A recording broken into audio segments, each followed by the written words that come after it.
Guys, so this is crissyspeaks, and I am here with my guest, Anthony. Thank you for joining me today. I'm really excited to speak with you. No problem, no problem. Yeah, so Anthony, aka Flo. Now, I was really excited to just have this interview with you because I first met you at an ice cream shop. It was a pop-up shop in Queens. And the great thing about this event was that it's all Black owned.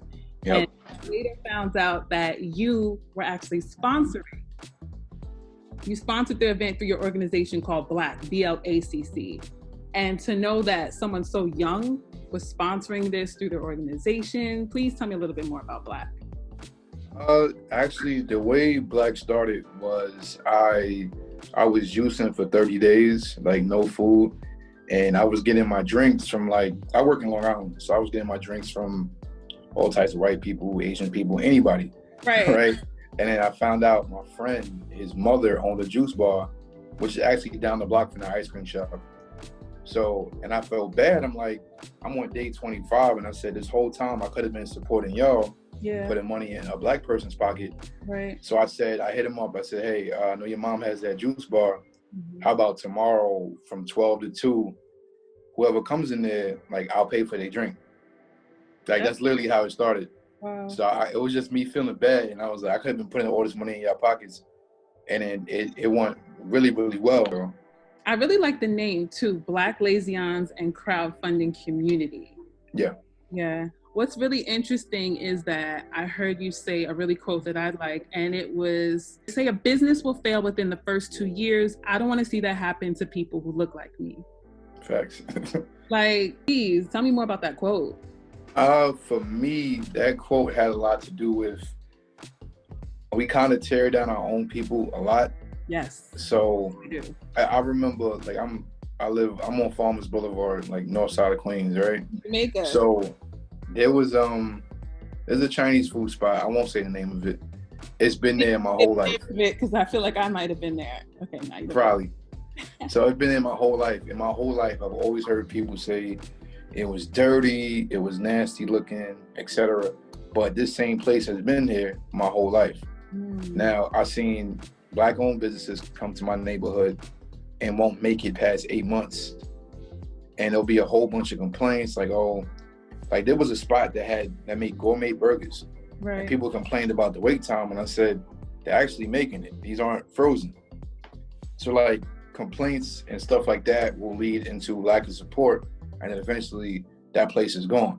But you complained about this Chinese food spot your whole entire lives, but you still continue to go there your whole entire lives, so it never goes away. So I'm if we could just find stuff of our own and just keep supporting it, it won't fail. It's that simple. Yeah, that's good. Now, Flo, obviously you're doing amazing things on social media, off social media.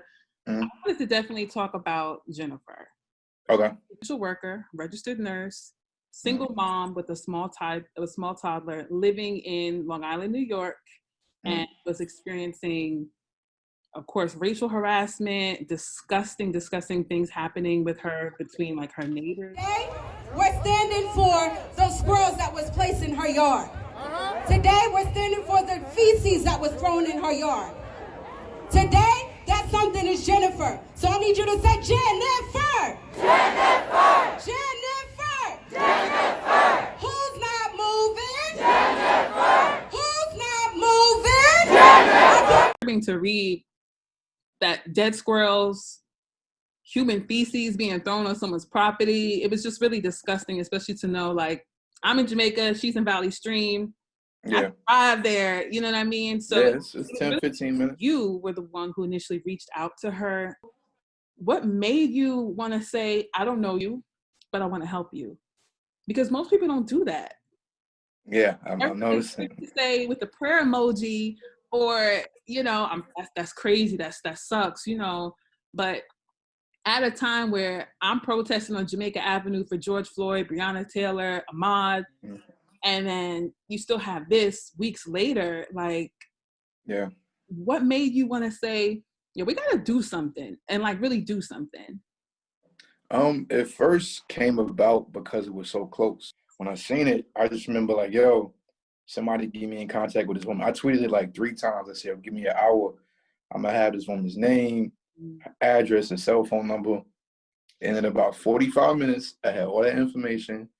I reached out, we exchanged numbers, and we've been texting ever since. Like today, like when I get off of here, that's when I'm going. Today will be night number 52. So you're on day 52. Yeah. I didn't even get into the part where what Yeah. made me so impressed by you is that you weren't just there for like 2 days a week. You were literally spending 12 hours and more coming from work. I was really coming from work and then just literally like in a tent on this woman's property, to the point where like other people are like, okay, we need to join in. It can't just be one person. Yeah, it takes a village, but it really takes a village. Yeah. Did you face retaliation from like neighbors just watching? Like I kept thinking, were people going to say now this is reverse racism where it's Black people threatening us? Because now they just right outside the whole neighborhood looking at y'all like, do something again to Jennifer. I mean, I'm at the point where I don't care. if I'm being real with you, I'm like anybody, and I've said this to people who live over there. Right. Anybody who got an issue, I'm saying you had 3 years to get it right. Yeah, you did. Now that you did it, this is what you have to deal with. And I'm still not even bothering y'all. Wow. And I stay on her property. I got permission to be there. So any negative pushback that I got from like, whether it be people who won't understand or racist neighbors or whatever, I just ignored it. It's like, okay, it's like, move me. Go ahead, try. That's what I don't understand though. So like, I read about this in July, and you're saying she's been going through this for 3 years. 3 years. And thankfully didn't move, because it's not easy to buy homes in New York, especially as a one parent, you know what I mean? So yeah, this through 3 years, and the neighbors trying to now petition to get you removed from Jennifer's home. I'm just curious, what was like is it diverse in her neighborhood? Like, it's very diverse. It's to the point that I would say, from my being over there, I would say the minority might actually be white. It'd be your own. I'm not even gonna call it my people, because it's clearly not. Yeah.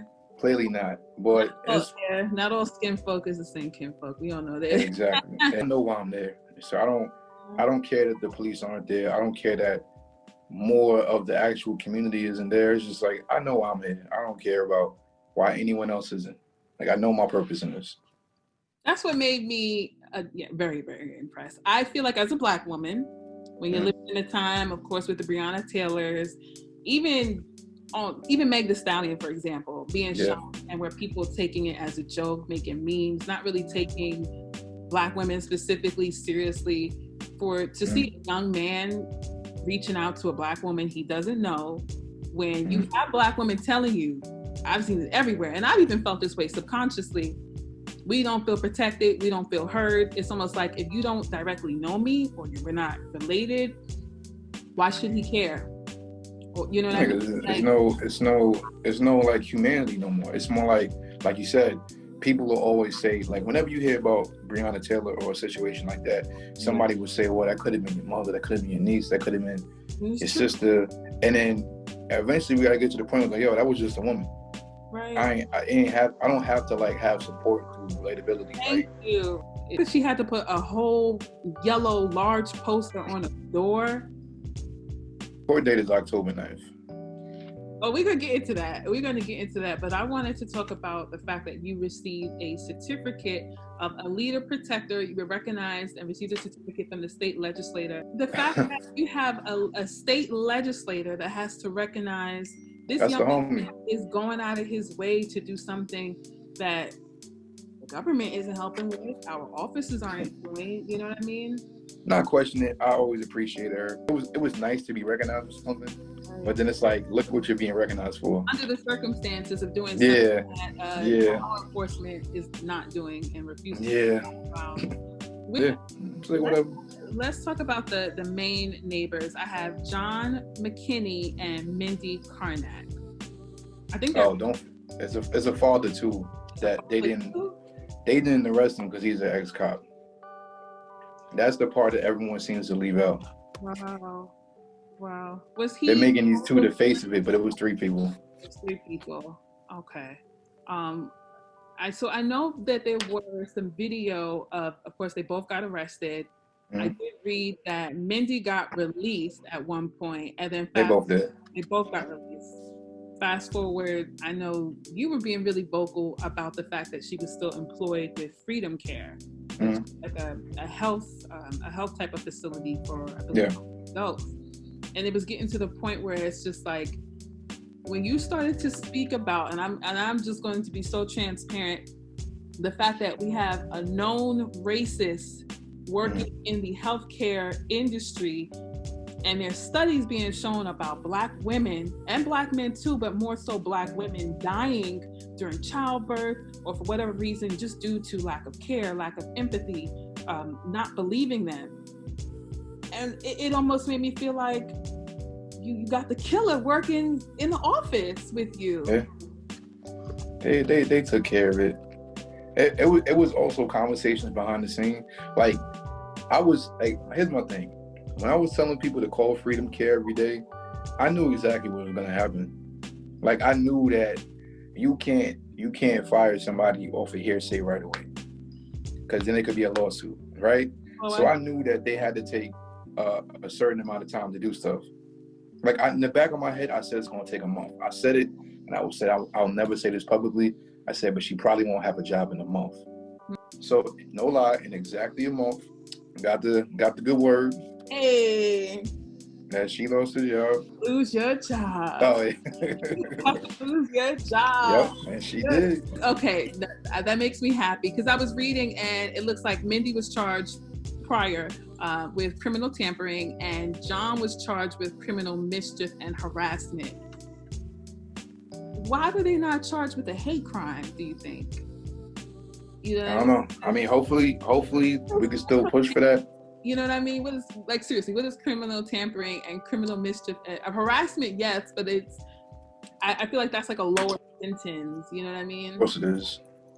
And why wasn't the father arrested at all? I mean, I know the answer to that. Yeah.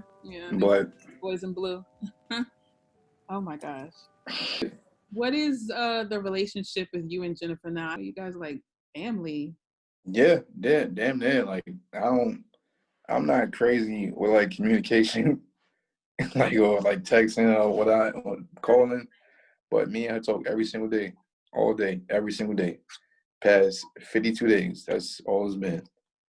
Mornings, middle of the day, night, like, and she sees me every single day. She's gonna see me whenever this call is over. Like, that's where I'm going. So it took outside sources to do what you should have did. Like, I tell people every single night, I said, this is my neighborhood, that would never happen. Now, I'm curious to see, does she plan on even staying in Valley Stream? Like, after all of that? I can't say. Of course. Not say. All I ever said to her was like, yo, if you feel like you want to move, I understand. But all I ask is that it's not because of fear. It should be because of you worked yourself to a position that you can afford to live somewhere else. That's perfectly fine with me. But it's like, if it's out of fear, but again, I can't stop anybody from doing anything.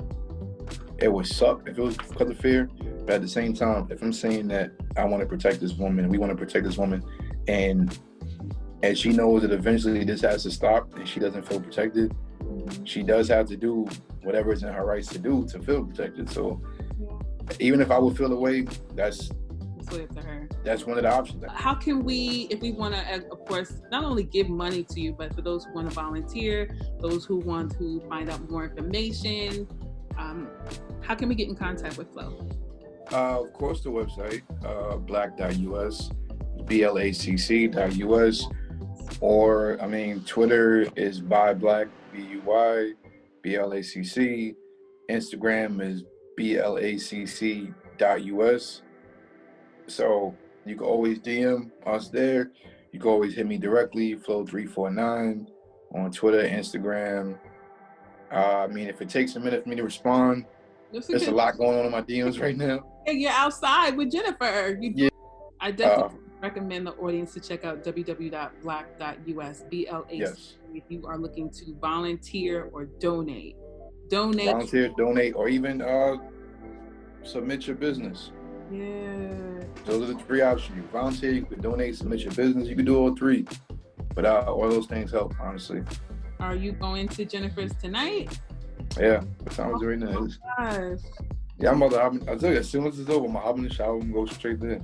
This is actually the latest that I've ever. Oh, when do you sleep? I find time. Last question. What has 2020 been like for you? Forget, like, for you personally, what's your definition? Unnecessary. As painful as it may have been for certain people, like, I remember somebody was telling me at the beginning of all of this, it was like, millionaires are gonna come out of COVID. And I said, I believe that. I believe it. So much time at home, you get to plot, plan, organize. Like, a lot of people have a lot of time to think. And sometimes that's all you needed. Sometimes you need the world to shut down so you could say, like, Black started in the midst of COVID. Yeah. Literally. Like, we only been in business for like freaking 2 months, 3 months. That was the middle of COVID. Of just, I guess, ideas, and then putting those ideas into place and putting into action, and then, you know, forming the action. Like, there's literally no distractions. Wow. Like, zero. There's nothing else to do. Necessary. I like that. So we will end it off here. Flo, I thank you for your time. It really is impressive what you're doing, to see a fellow native of Queens who's so young being a part of something like this, especially at a time where you have Black women saying, yo, nobody cares, and it literally is like us against the world. So thank you for your time. I know you're about to stand out there with Jennifer. Please do it. Much love to you and your organization, and thank you. Thank you. I appreciate that.